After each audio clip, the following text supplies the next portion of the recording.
তো এখানে আমরা যেটা বলতেছিলাম যে আইএলটিএস রিডিং এর চারটা basic skill, core skill test করা হয়। একটা তো হলো কম্প্রিহেনশন।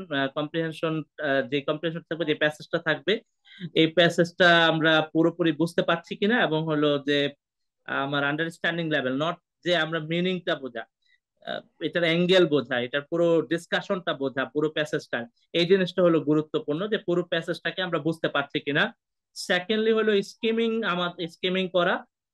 পুরো পরীক্ষাটা যেহেতু টাইম লিমিট আছে, মেইন চ্যালেঞ্জটাই হচ্ছে যে একটা শর্টেস্ট টাইম পিরিয়ডের মধ্যে এরকম একটা মানে আহ, লম্বা পরীক্ষা দেয়া।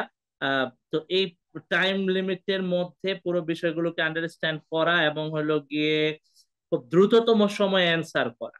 তার মানে হলো যে আমি খুব লেজারলি টাইম পাস করার সময় পাবো না, একটু ইনফরমেশন স্ক্যানিং করা। আমরা পুরো যেই তথ্যগুলো জানতে চাইবে কোশ্চেনের মধ্যে, সেই ইনফরমেশন গুলো আমাদেরকে স্ক্যান করতে হবে, এবং হলো সঠিক উত্তরটা বের করে নিয়ে আসতে হবে। রিডিং ফর ডিটেলস, আমরা পুরো ডিটেলস এর জন্য রিডিংটা পড়া।